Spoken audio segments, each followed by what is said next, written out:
Hello, this is Anna from Simply Contact. We make customer support simple, even in complex, high-risk environments. Let me ask you something. Does your support team have a knowledge base? Most companies do, and most of those knowledge bases aren't being used. Here's what usually happens. Someone builds it. It launched with 100 articles. Everyone's excited. 3 months later, agents are back to asking questions in Slack. They message a senior colleague. They escalate to a supervisor. They do anything except open the knowledge base. And the frustrating part, most managers think agents are lazy or resistant to change. But that's not what's happening. Agents stop using the knowledge base because it stopped being useful. And that's a system problem, not a people problem. Let me walk you through the 5 reasons why this happens and what to do about each one.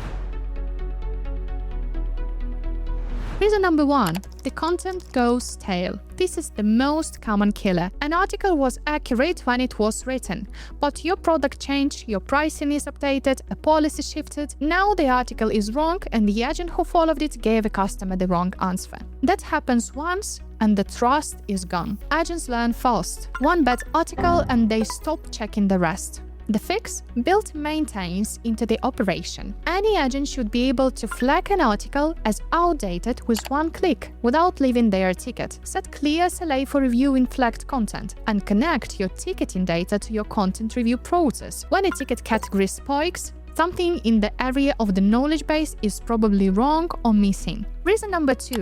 The search doesn't work. Your customer types, "I can't log in." Your knowledge base has an article called Account Authentication Failure, error codes 403. The search doesn't connect the two. The agent tries 3 different queries, finds nothing useful, close the tab and ask in Slack. Search has to handle natural language. The way agents and customers describe problems is not the way engineers title articles. If your search can't bridge the gap, people won't use it. Reason number 3. The structure is a mess. A flat list of 150 articles is like a desk covered in papers. Technically, everything is there. Practically, nothing is findable. Categories should reflect how people think about their problem. A customer doesn't know if billing sits under finance or accounts. They know they have a billing question. Structure for the user, not the org chart. Reason number 4. It's disconnected from the agent's workflow. If using the knowledge base means opening a separate tab, logging into a different tool, searching there while a customer waits on the line, agents won't do it. Not because they don't want to, because the friction is too high when you are handling a live interaction. The knowledge base has to live inside the tools agents already use, integrated with the help desk, surfacing relevant articles automatically based on ticket content. 1 click away, not 5. Reason number 5.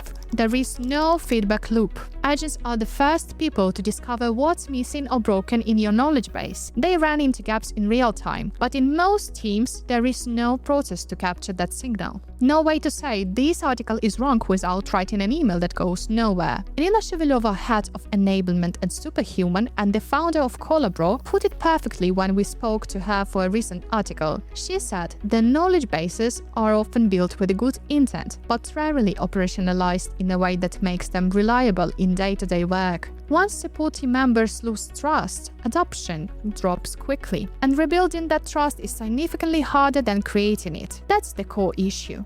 Trust. A knowledge base is only useful if agents trust it, and trust comes from accuracy, speed, and visible process that shows the system is being maintained. So what does it look like when this actually works? When we rebuilt the support infrastructure for Ditto Music, a global music distribution platform, a well-maintained knowledge base was a central part of the system. Agents had real-time access to verified, up-to-date information. AI helped surface the right answer instantly, and the results were clear. Customer satisfaction went from 51% to 88%. That didn't happen because of one tool. It happened because the knowledge base was part of operational system, maintained daily, connected to agent workflows, and powered by feedback loops that keeps it accurate. If any of this resonates, we wrote a full step-by-step guide on how to build a customer service knowledge base that gets used, from structure and software to content standards and maintenance systems. The link is in the description. Subscribe for more content on CX and customer support.